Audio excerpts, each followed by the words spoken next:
bem, irmãos. Hoje nós vamos, finalmente, com a graça de Deus, concluir o primeiro capítulo do livro de Deuteronômio.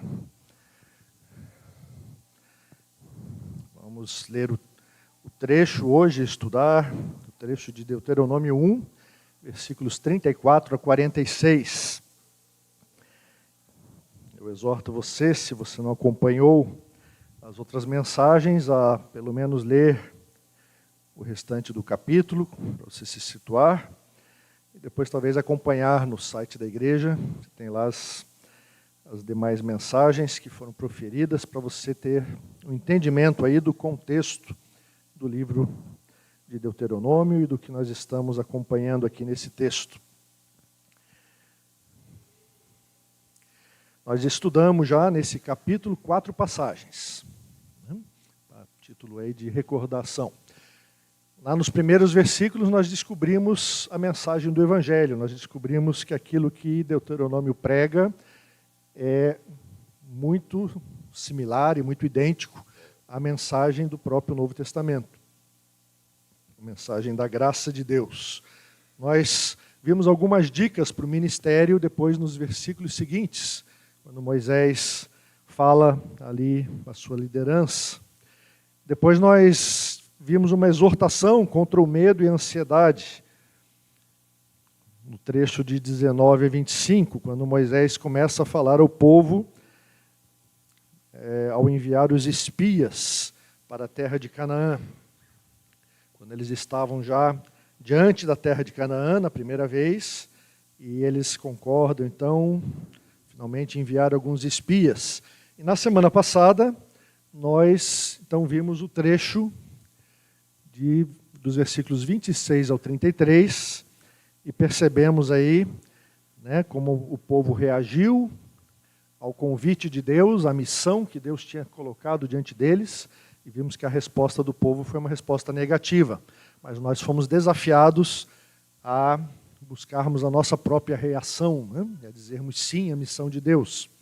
Hoje nós vamos então analisar esse último trecho do capítulo, que continua essa história do pior momento de rebeldia, da história de Israel.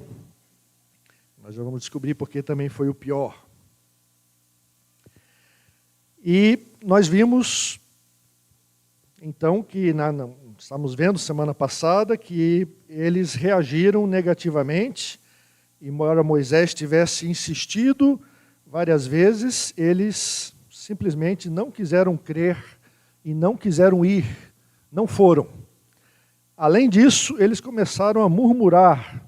Você lembra lá no versículo 27, eles ficaram murmurando em suas tendas e começaram a imaginar coisas terríveis, como se Deus odiasse o seu próprio povo. E agora nós temos a reação divina. Então, no versículo 34, Moisés agora está descrevendo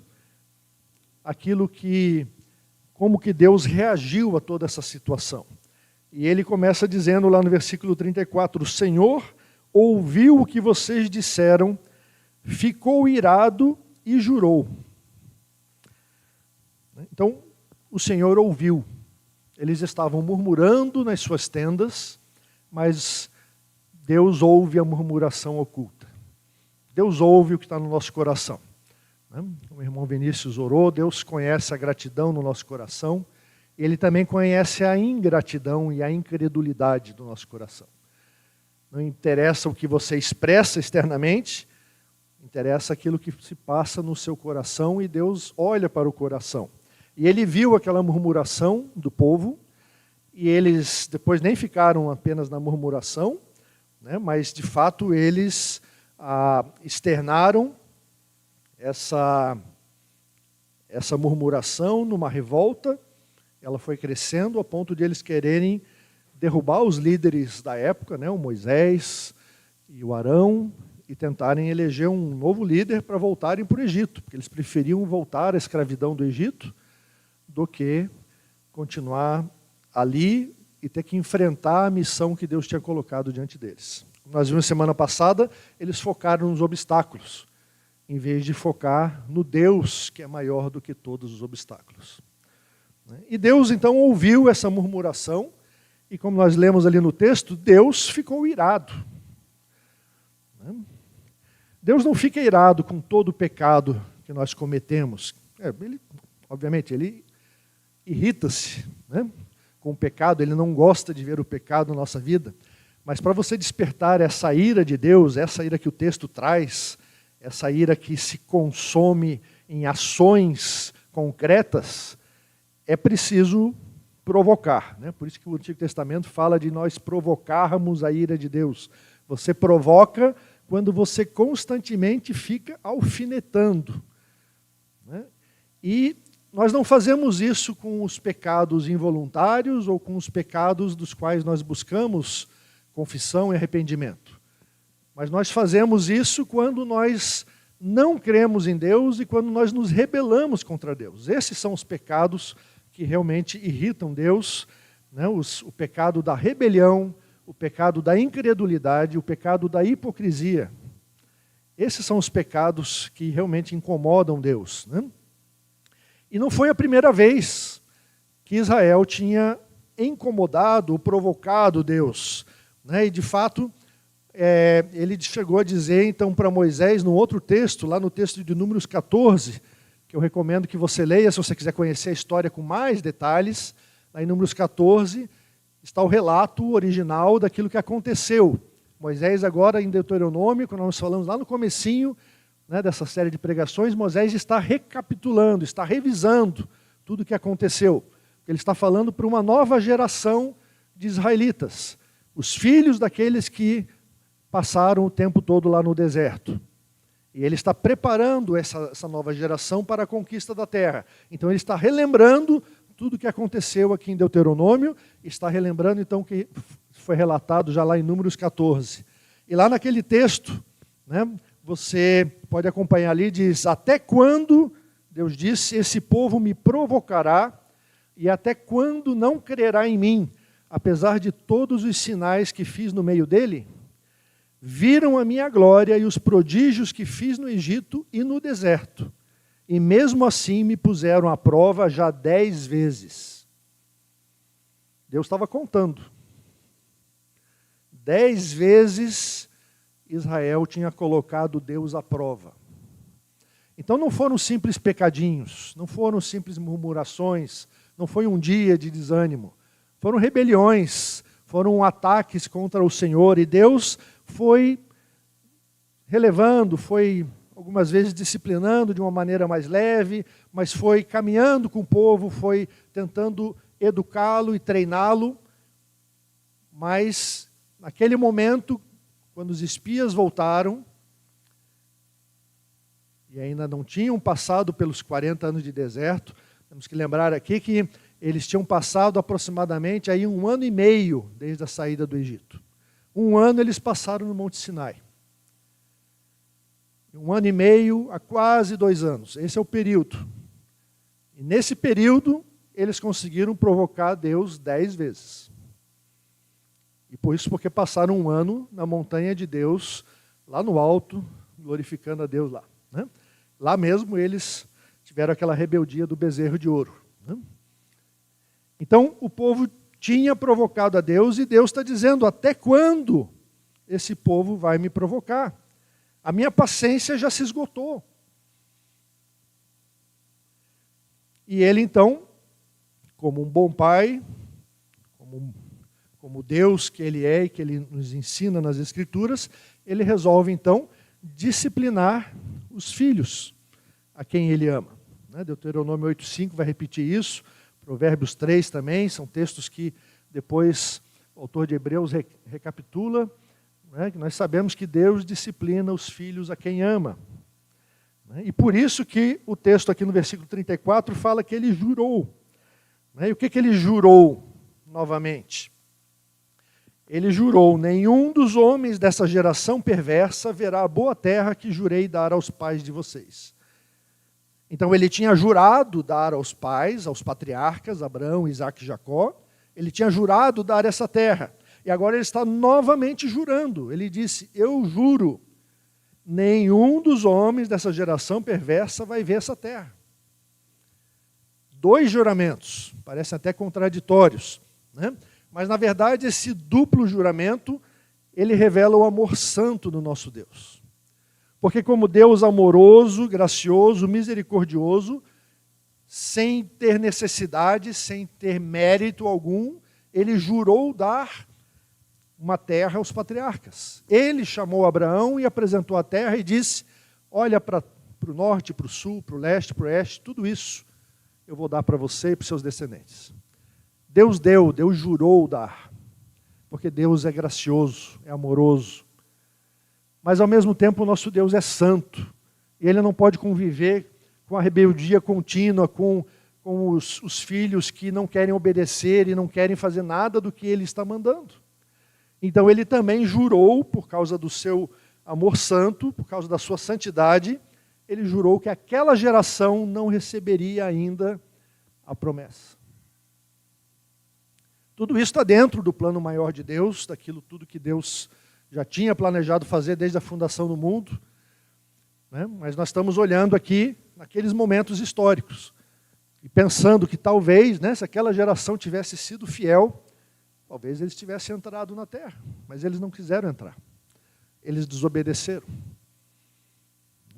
E daí Deus fez esse juramento bastante doloroso, né, um juramento de não permitir que aquela geração entrasse. Então essa foi a reação divina que nós aprendemos aqui nesse texto. Mas nessa reação, Deus estabeleceu aí várias exceções, como a gente vai começar a ver nos próximos versículos, né? Então, essa disciplina de Deus, ela se concretizou de maneiras bem diferentes, né? Nós vamos ver a partir aqui do 36 até o versículo 40, né? Então, em primeiro lugar, a gente não vê isso nesse texto de Deuteronômio, mas naquele texto lá de Números 14, a gente aprende que os 10 espias medrosos, que falaram dos gigantes e de todos os problemas que tinha lá na terra prometida, eles morreram de praga logo em seguida. Então essa foi uma disciplina mais imediata que Deus deu àqueles homens que tinham sido chamados para espiar a terra e para confiar em Deus e apresentar um relatório de encorajamento ao povo. E eles voltaram e apresentaram um relatório negativo, um relatório medroso, né?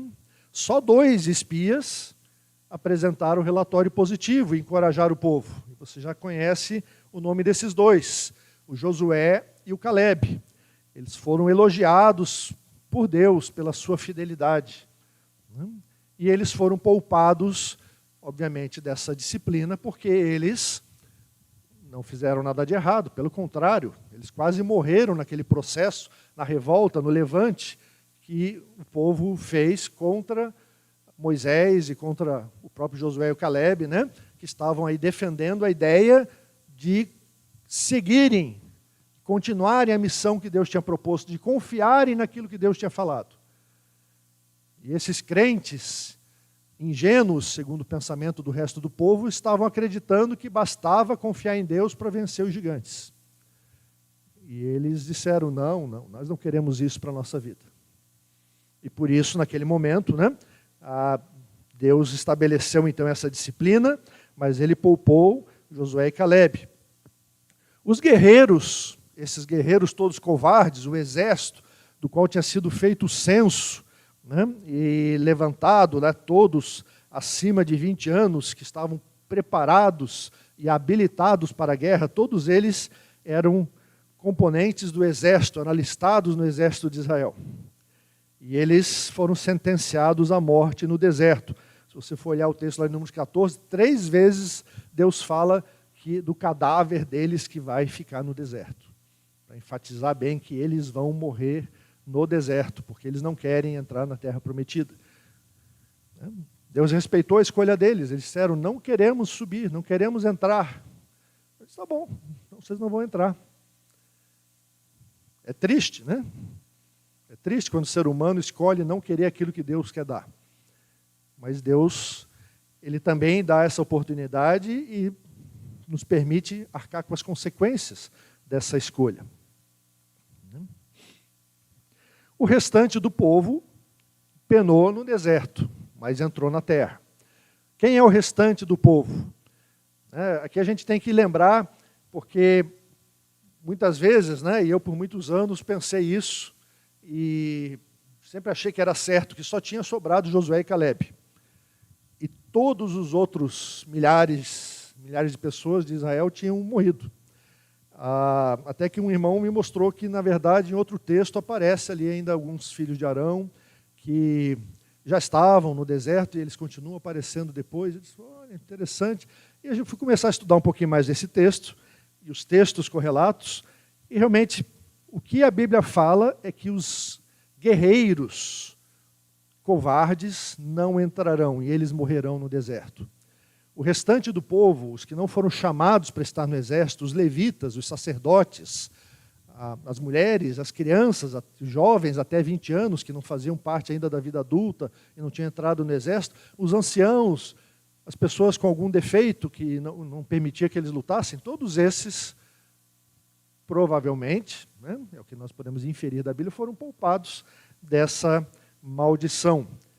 É bem provável que muitos deles tenham morrido também durante os 40 anos do deserto, mas a disciplina foi especificamente contra os guerreiros, né, aqueles guerreiros que se acovardaram, que eles tinham uma missão e eles decidiram não cumpri-la.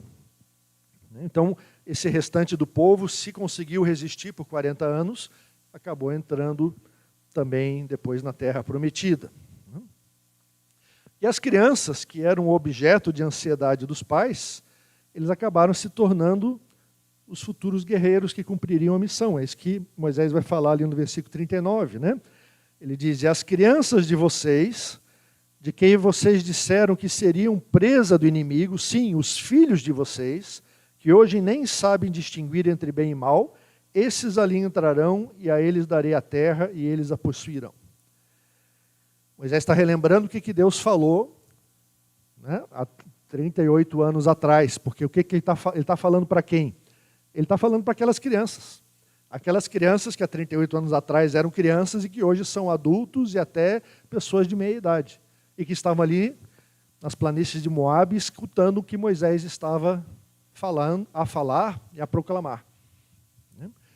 Então, aquela preocupação, uma das desculpas que os pais tinham dado, né, que aqueles guerreiros, aquelas famílias tinham dado, é que os nossos filhos vão ser tomados por presa, né? Nós vamos lutar contra o inimigo e nossos filhos vão ser escravizados, nós vamos perder a batalha. A ansiedade dos pais foi um dos componentes, a preocupação excessiva com os filhos, para que eles não obedecessem a Deus. E Deus chama a atenção deles e diz, e essas crianças que estão tão preocupados, eles é que vão ser os guerreiros, eles é que vão enfrentar todos os perigos e vão me obedecer e vão conquistar a terra. E Moisés está repetindo isso para eles nesse momento. Porque muitas vezes, né, a nossa ansiedade, a nossa tentativa de controlar o futuro dos nossos próprios filhos atrapalha a nossa vida com Deus. E Deus nos dá ordens, mas nós queremos controlar tudo. Nós ficamos preocupados demais com o que vai acontecer com nossos filhos se nós obedecermos a Deus. E nós não temos controle. E é isso que Deus está dizendo aqui também. Deus está dizendo, olha, essas crianças vão depois fazer o que eu quero. Elas vão obedecer à minha vontade. Né? Você, como pai, como mãe, você tem que obedecer agora. Não se preocupe com o futuro dos filhos, porque eles também vão obedecer no tempo devido. Eles vão tomar as suas decisões quando chegar o momento deles. Mas a disciplina de Deus também atingiu não só de várias maneiras, como atingiu todas as pessoas. Todo o povo ficou 40 anos no deserto. Então, exceto aqueles, obviamente, que já morreram na hora e também morreram em rebeliões subsequentes, né? Porque o povo de Israel, de vez em quando, fazia uma rebelião e fazia alguma confusão, e Deus ia matando uns aqui, matando outros lá, né? Não sei como é que sobrava gente, mas estava sempre cheio de gente. E aquele povo todo ficou, então, no total, 40 anos no deserto. Você pode conferir depois lá em Números 14. O Moisés, ele fala aqui no versículo 37, não tinha muito porquê, mas ele se coloca no meio aqui, né? E ele diz, também contra mim se indignou o Senhor por causa de vocês, dizendo também, você não entrará nessa terra. E depois ele volta a citar o Josué, né? Tinha falado do Calebe e volta a citar o Josué que vai entrar. E ele coloca isso como se tivesse tudo num pacote só. Mas, na verdade, Moisés não foi impedido de entrar na terra por causa deste acontecimento, mas sim por causa de um outro momento, né, posterior, em que ele desobedeceu a Deus e não glorificou a Deus, um outro momento de rebelião do povo. Então, né, os comentaristas que explicam esse texto, eles nos mostram que provavelmente Moisés está aqui fazendo uma culpa por associação, está jogando a culpa, porque ele diz, se vocês tivessem obedecido, tivessem entrado na terra, eu teria entrado junto, eu não teria pecado depois, a vida seria maravilhosa, estava todo mundo lá na terra, eu estava lá festando com vocês, mas não, vocês decidiram ser rebeldes. E eu também tive que ficar esse tempo todo no deserto. Né? E depois acabei errando de novo por causa da rebeldia, da desobediência, porque eu perdi a paciência e eu errei. Né? Mas, de uma certa maneira, ele está dizendo, um pouco da culpa é de vocês, porque vocês ficam me provocando o tempo todo. Né? E Moisés, ele mesmo escreveu, né? Era o homem mais manso da terra. Né? Mas ele perdeu a paciência também, algumas vezes. Né? Até os homens mais mansos perdem a paciência com a rebeldia contínua. E o próprio Senhor perde a paciência muitas vezes com o seu povo, por causa da rebeldia. Então Moisés também sofreu essa disciplina. E o Caleb também. Né? O Caleb, o Josué é citado ali no versículo 38, o Caleb no versículo 36. Deus fala ali, com exceção de Caleb, filho de Jefoné, ele verá essa terra, e darei a ele e aos filhos dele a terra em que ele pisou, porque perseverou em seguir o Senhor. Caleb era uma pessoa consagrada, era um homem de Deus, era um homem que perseverava em seguir o Senhor. Perseverar em seguir o Senhor quer dizer que você não apenas segue, mas quando aparece uma dificuldade, quando aparece um obstáculo, o Caleb se colocava ao lado do Senhor. Ele dizia, eu vou confiar na palavra de Deus e não vou focar no obstáculo. Moisés escutou o sermão da semana passada e disse, eu vou confiar em Deus. Eu vou reagir à palavra de Deus e vou dizer sim para a missão de Deus. E o Caleb fez isso a vida toda dele. E quando eles finalmente entraram na terra prometida, o texto bíblico vai nos relatar depois, o Caleb, que agora estava com 40 anos, com 85 anos, ele foi lá e conquistou uma terra de gigantes e derrotou aquela terra e tomou e conquistou e cumpriu a tarefa que ele tinha recebido 40 anos antes. Porque ele era um homem de fé, ele era um homem valoroso, era um homem consagrado. Mas uma lição também que eu aprendi em anos recentes, tem muitas coisas que a gente acaba não aprendendo, mesmo passando a vida na igreja, passando a vida na escola dominical, às vezes algumas coisas passam desapercebidas, né? Nossa atenção. E uma vez eu escutei alguém falar isso me chamou muita atenção, porque o Josué e o Caleb, eles não puderam entrar na terra naquele momento. O Josué e o Caleb não fizeram nada de errado.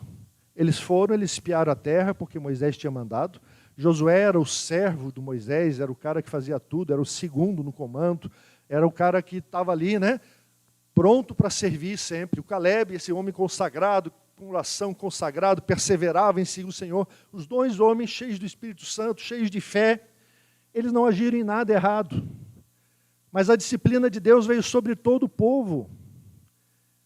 E eles também passaram 38 anos no deserto. Eles tiveram que esperar o povo de Deus na sua disciplina. Você pensou nisso? Isso para mim, isso me incomoda. Mas Deus, por que você não armou uma tenda e já deixou o Josué e o Caleb ali passar o Rio Jordão? Eles ficavam esperando ali 38 anos, armavam uma casinha, talvez, né, uma cabaninha, já que é melhor do que uma tenda, já podiam ter filhos, quem sabe já tinha até uma cidade quando os israelitas voltassem de novo. Mas esse parece ser um dos princípios da palavra de Deus. Todo o povo de Deus sofre quando Deus também está tratando uma parte do corpo.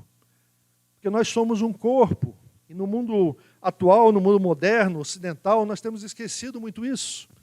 E nós temos esquecido que nós somos um corpo, e Paulo fala que quando uma parte do corpo sofre, todo o corpo sofre. Mas parece que o corpo de Cristo hoje não é mais assim. Se o corpo está sofrendo muito, você parece assim que você é uma célula autoejetável, você pode pular e você diz, eu vou procurar outro corpo. Esse corpo está muito doente. Esse corpo não me serve mais. E nós muitas vezes fazemos isso. Mas o Josué e o Caleb não tinham para onde sair. Eles não podiam dizer assim, olha, desculpa gente, mas vocês estão indo por um caminho errado e nós vamos fundar aqui o grupo dos filhos de Israel de Deus. Vocês são os filhos de Israel do diabo, sei lá. E nós somos os filhos de Israel de Deus. Fazer a primeira divisão de denominação da história da Bíblia. Não fizeram. Hoje nós fazemos isso para qualquer coisa. Não quero mais estar com esses irmãos. Mas eles ficaram 38 anos com aqueles irmãos rebeldes, aqueles irmãos que causaram essa disciplina de Deus. Irmãos, nós não conseguimos ficar 3 dias, 3 semanas com irmãos que nos machucam, que nos ferem. Será que você consegue imaginar você passar 38 anos numa congregação que gerou um pesar de Deus, gerou uma disciplina, gerou uma coisa que você não tinha nada a ver, você está pagando o pato pelos outros? Será que você faria isso? Será que a sua consagração ao Senhor chega a esse ponto? Fica aqui uma reflexão para todos nós, né? Então a gente percebe claramente que já nesse momento da história de Israel, eles nem chegaram à terra prometida, mas já nesse momento a gente vê que existem israelitas crentes e existem aqueles israelitas que são só religiosos. Existem aqueles que estão ali no povo de Deus, mas são rebeldes, são desobedientes. E existem aqueles que são consagrados e fiéis. E isso acontece durante toda a história do povo de Deus e vai continuar acontecendo hoje também. No nosso meio nós temos aqueles fiéis e temos aqueles que são apenas religiosos. Não é o nosso papel ficar distinguindo, o nosso papel é seguir à frente, chamar a obediência e cada um de nós se levantar e se consagrar ao Senhor e seguir a liderança do Senhor. E foi isso que aconteceu então nesse texto, houve uma reação divina, Deus deu uma disciplina, Ele estabeleceu algumas exceções, mas essas exceções acabaram atingindo a todas as pessoas. E depois de tudo isso, então, Deus fala ali no versículo 40, vocês então voltem e sigam para o deserto pelo caminho do Mar Vermelho. Então Deus deu essa disciplina. E lá em Números ele explica, vocês vão ficar nesse deserto 40 anos, 1 ano para cada dia que os espias espiaram a terra.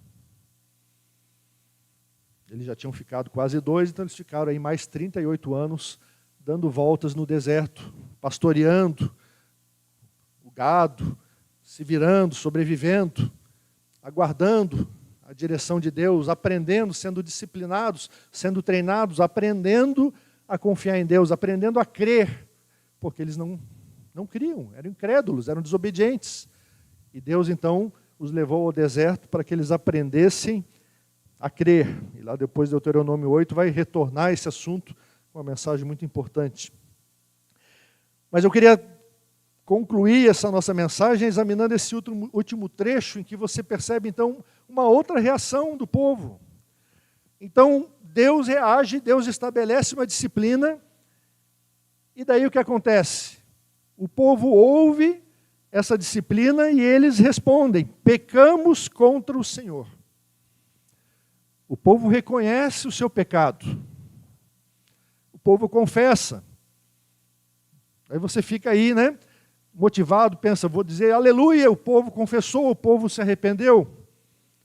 Mas você já viu o título dessa sessão? É um falso arrependimento. Por quê? Porque eles fizeram exatamente o contrário do que Deus mandou. Eles se arrependeram, e daí o que eles disseram? Né? Deus mandou que eles fossem para o deserto, acabamos de ler o versículo 40, daí no versículo 41, eles decidiram, nós iremos e lutaremos segundo tudo que o Senhor nosso Deus nos ordenou. Deus acabou de ordenar para eles irem para o deserto. Mas agora eles estão dizendo assim, não, mas Deus tinha falado para a gente lutar. Então agora nós vamos obedecer a ordem anterior. Porque essa ordem da agora a gente não gostou. A gente quer voltar para a ordem anterior. Porque a gente pode escolher o que a gente quer obedecer de Deus, não é isso? Então eles quiseram escolher e eles decidiram que eles iam lutar. E vocês se armaram, diz Moisés, cada um com seus instrumentos de guerra, e pensaram que seria fácil entrar na região montanhosa. E Deus reforça, versículo 42, o Senhor mandou que eu dissesse a vocês, não vão, nem comecem a lutar, pois não estou no meio de vocês, e vocês serão derrotados pelos seus inimigos. Deus tinha já mandado ir para o deserto, mas os cabeçudos querem prosseguir na rebeldia e querem agora invadir a terra e conquistar a terra que eles acabaram de dizer que não iam fazer. Conhece gente assim? Às vezes criança é assim, né? Você quer que ela faça uma coisa, você diz para não fazer, porque daí ela vai lá e faz. Não é isso? E o povo de Israel parece que é assim. Deus disse, vai, entre e conquiste a terra. Eles dizem, não. Daí Deus diz, tá bom, então não façam isso. Agora nós vamos. Parece criança. E foi isso que eles fizeram. E daí Deus, como Deus é paciente, mesmo irritado, mesmo irado, tendo disciplinado seu povo, Deus ainda foi paciente e disse, não vão. Vocês vão ser derrotados, eu não estou com vocês. Que coisa importante é essa, né? A presença de Deus. Porque não importa se você vai e luta contra o inimigo ou se você fica e não luta contra o inimigo. O que importa é que você fique onde Deus está. Não importa o que você faz, se você vai, você volta. O que importa é se Deus está com você. Então nós temos que prestar atenção no que Deus está fazendo, no mover de Deus. E se Deus diz vai, você vai. E se Deus diz fica, você fica. Porque a sua motivação é obedecer a Deus, é seguir o Senhor, é perseverar em seguir o Senhor, para onde Ele for. A sua motivação não é decorar uma série de regras e se apegar àquelas regras e dizer, mas Deus antes tinha mandado isso, então agora eu vou fazer aquilo lá. Não é que Deus fica mudando de ideia, não quero dar essa impressão. Deus não fala coisas contraditórias, mas nesse momento Deus tinha estabelecido uma disciplina e tinha dito agora, porque vocês não obedeceram à ordem anterior, agora vocês vão para o deserto, vocês vão começar aí uma escola de treinamento, de disciplina, para que vocês estejam preparados daqui a 40 anos para cumprir a ordem. E eles disseram, não queremos isso, é muito tempo, tem mais coisa para fazer aqui no deserto, pegar TV a cabo, internet, streaming, né? Tem coisas para fazer aqui e não dá para ficar 40 anos aqui fazendo nada. Eu preciso conquistar logo a terra para estabelecer meu terreno e construir minha casa. E não sei o que eles pensaram. Talvez estivesse com medo das próprias filhos, né? De novo. Mas daí meus filhos aqui vão ter que lutar, a gente quer lutar agora. E eles foram e eles lutaram. Eles foram rebeldes e presunçosos, Moisés fala ali no versículo 43. Isso eu lhes falei, mas vocês não quiseram escutar. Pelo contrário, foram rebeldes às ordens do Senhor e presunçosos foram na direção das montanhas. Presunçosos, eles acharam que seria fácil. Uma contradição total do que o texto fala anteriormente, porque antes diz que eles estavam apavorados, estavam dizendo para onde iremos, para onde subiremos, para onde fugiremos, porque eles estavam morrendo de medo dos obstáculos da terra, e daí, de repente, eles acharam que ia ser fácil. Antes, com o Senhor, eles não tiveram coragem de enfrentar os obstáculos, e agora eles estão dizendo, nós não precisamos nem de Deus, nós vamos lá e vamos fazer tudo. Nós vamos acabar com o inimigo, nós vamos derrotar todos eles. A Bíblia não é um livro de autoajuda, não é um livro de pensamento positivo. Não é um livro que diz, basta você ter vontade. Vai lá e faça. O texto está falando exatamente o contrário. Não é a sua vontade, mas é a vontade de Deus. Quando Deus está com você, quando você está com Deus, tudo pode acontecer. Todas as vitórias que a Bíblia registra são as vitórias que acontecem na presença de Deus, na obediência a Deus. Nós só temos vitória na nossa vida cristã quando nós estamos com o Senhor. A hora que você decide agir sozinho, a hora que você decide que não importa mais o que Deus quer, que você já sabe, que você está pronto para tomar suas próprias decisões sem consultar o Senhor, você provavelmente vai fracassar. Como eles fracassaram. E eles fugiram corridos. Versículo 44 diz que os amorreus saíram contra eles e os perseguiram como fazem as abelhas, como um enxame, e eles saíram correndo. Saíram correndo do inimigo. Por quê? Porque eles foram derrotados, porque não confiaram no Senhor, porque eles foram presunçosos. O arrependimento bíblico, como a Bíblia nos ensina, é um arrependimento que produz contrição, humilde contrição. A contrição, né, o que é estar contrito? É apertar. Coração contrito é um coração apertado, é um coração que está aquietado, está dolorido, porque reconhece o seu pecado, reconhece a sua situação. Muitas vezes está contrito por causa da opressão do inimigo, às vezes por causa da opressão do próprio pecado, às vezes por causa de vários outros motivos, outras circunstâncias, mas é um coração que está contrito, que está humilde diante do Senhor Deus, e que faz uma confissão sincera, e que busca abandonar o pecado. Em várias situações, principalmente em vícios mais graves, nem sempre é fácil abandonar o pecado, abandonar o vício, mas há aquela busca. A gente não pode dourar a pílula e dizer que é muito fácil uma pessoa que tem problemas de caráter, problemas sérios, basta ela confessar e ela vai ser transformada da noite para o dia, porque não é isso que acontece. As transformações de Deus na nossa vida, elas são progressivas, Deus vai nos transformando, vai nos fazendo ficar cada vez mais semelhantes a seu Filho Jesus. Mas isso é um passo a passo, dia a dia, Deus vai nos transformando. Ele não violenta a nossa natureza, porque nós temos um caráter pecaminoso, nós temos muitas coisas que nós fazemos que não agradam ao Senhor. E Deus vai nos transformando.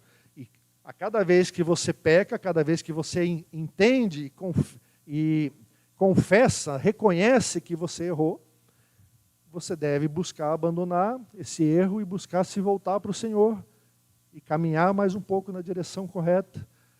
E essa atitude de buscar o Senhor, de ter o coração contrito, de se arrepender, é essa atitude que vai fazer você crescer. Não é um arrependimento mecânico, é um arrependimento que vem lá do coração. E isso aconteceu com Israel. Essa foi a disciplina que Deus deu para eles naquele momento. Deus tinha um plano de que o povo dele conquistasse a terra prometida e começasse a estabelecer ali o reino de Deus. Um reino de justiça, o reino de Shalom, o reino onde as regras de Deus de convivência prevaleceriam e as pessoas seriam felizes, porque estariam vivendo na presença do Senhor, amando umas às outras. Mas Israel foi privado de participar dessa missão. Aquela geração não pôde entrar na terra prometida e começar essa tarefa, por causa do pecado, por causa da incredulidade. E muitas vezes é assim que Deus nos disciplina, nos afastando da comunhão. E a disciplina eclesiástica funciona assim também, não é isso? Nos afastando da liderança de ministérios, às vezes até da participação de alguns ministérios, nos afastando da participação da Santa Ceia. Por quê? Com o objetivo de nos levar a uma contrição, a um arrependimento sincero, verdadeiro, para que nós possamos buscar a presença de Deus de novo e sermos estabelecidos. E algumas pessoas às vezes pensam, mas não basta só confessar e acabar tudo e aí já resolver tudo. Às vezes não. Porque às vezes a rebeldia foi séria, o pecado foi sério, e às vezes precisa de uma disciplina um pouco mais prolongada para testar o nosso coração, para que nós sejamos transformados, para que nós sejamos mudados pela disciplina de Deus. Não é um assunto que ninguém gosta de conversar, mas é um assunto que está na Bíblia para a gente falar. O povo de Deus foi disciplinado. E muitas vezes hoje os crentes são disciplinados, mas os crentes não querem aceitar a disciplina. E daí, em vez de ir para o deserto, junto com o resto do povo, eles vão procurar outra turma lá. A turma dos parentes lá do Josué que abriram a outra denominação. Porque é mais fácil você ir para um outro grupo que não conhece você e que não sabe que você está em disciplina, do que você ficar no meio do povo e você enfrentar a disciplina de Deus. É muito difícil aceitar a disciplina eclesiástica, aceitar a disciplina da igreja. Muitas vezes a igreja não a pratica com amor e com o cuidado devido. Devemos também cuidar desse lado. Mas é muito difícil você se colocar nessa posição e você aceitar que você realmente errou. E que as outras pessoas percebem que você errou e você está sendo disciplinado, você está em disciplina. E você ter essa humildade de coração, dizer, eu errei, mas eu quero tentar de novo. Eu quero continuar seguindo o Senhor. Eu quero perseverar em seguir o Senhor. Porque é esse o nosso objetivo aqui. E a gente percebe no versículo final desse texto aqui, no penúltimo, que diz no versículo 45, então vocês voltaram e foram se queixar diante do Senhor. Os israelitas foram lá chorar diante de Deus, mas o Senhor não lhes deu atenção e não inclinou os ouvidos a vocês. A gente percebe que Israel não deixou a rebeldia. O coração dos israelitas ainda era um coração duro. E mesmo após terem apanhado do inimigo e terem fugido correndo, eles foram se queixar e foram chorar porque eles queriam uma vitória fácil. Porque eles acharam que eles tinham razão. Eles estavam em completa desobediência ao que o Senhor estava falando. E não era alguma coisa vaga que era possível de interpretar de um jeito ou de outro, porque Moisés falou claramente para eles, o Senhor disse, não vão. Mas eles foram. Ainda assim tiveram a coragem de se queixar diante de Deus, de chorar diante de Deus. Mas a Bíblia nos mostra esse princípio, que aquele, que tem o coração contrito, que chora diante de Deus e abandona o pecado, quem se arrepende e abandona o pecado, encontra a misericórdia de Deus. Porque Deus não desampara o coração contrito. Depois você pode ler lá o Salmo 51, 17, Isaías 57, 15. Deus olha para o coração contrito e trabalha com aquele que tem um coração contrito. Mas quando o coração chega na presença de Deus, orgulhoso, cheio de razão, querendo justificativas de por que a sua vida não está dando certo, Deus responde assim, Deus não ouve a oração. Porque não é essa atitude que Deus está buscando de cada um de nós. Deus atende aquele que é contrito de coração e por isso que essa mensagem, desde o começo, ela é um convite à contrição, um convite a nós pensarmos nessa questão do pecado, das consequências do pecado na nossa vida. Um convite a nós pensarmos na nossa contrição, se nós temos feito essa análise diante de Deus, se nós temos buscado entender qual é a vontade de Deus, se nós temos obedecido constantemente ao Senhor, se nós temos perseverado em seguir o Senhor. Eu queria trazer algumas aplicações finais aqui. Em primeiro lugar, sua desobediência tem afastado a bênção de Deus? A sua salvação não é determinada pela sua obediência. Vamos deixar isso bem claro. Você não vai perder a sua salvação, caso você obedeça ou não desobedeça, porque a salvação depende da obra de Jesus, depende da graça de Deus. Mas você pode perder bênçãos, você pode perder oportunidades, você pode atrasar, de uma certa maneira, falando humanamente, aquilo que Deus gostaria de dar mais cedo para você, por causa dessa desobediência, da rebeldia. Você persevera em seguir o Senhor como Caleb? Você examina o seu coração para que o seu coração seja completamente consagrado, dedicado ao Senhor? Quando você confessa o seu pecado, o seu coração está contrito? Ou você se justifica, você esconde de Deus as coisas, você racionaliza? E você já se apegou, como os israelitas fizeram, com uma motivação errada, a ordens antigas de Deus, e Deus está dizendo para você agora seguir em outra direção, mas você está tentando debater com Deus, tentando provar para Deus que Ele está errado, que você, na verdade, está obedecendo uma coisa anterior que Ele tinha falado. Você já passou por isso? Você está atento ao que Deus está falando para você na sua vida agora? E por último, como é que você reagiria se você estivesse em pecado e precisasse ser disciplinado pela igreja hoje? Você aceitaria com humildade, com contrição? Às vezes a gente é chamado aqui a pregar uma mensagem alegre, de ânimo, de disposição, mas às vezes a gente precisa também compartilhar mensagens mais pesadas. E hoje o texto nos chama à contrição, ao autoexame e a nos colocarmos na presença de Deus para clamar, pela misericórdia dEle, clamar por forças para que nós possamos ser transformados pelo Santo Espírito de Deus. Então eu quero convidar você nesse momento a orar comigo. Senhor Deus, teu povo no passado errou tantas vezes, foi desobediente, foi rebelde, foi presunçoso.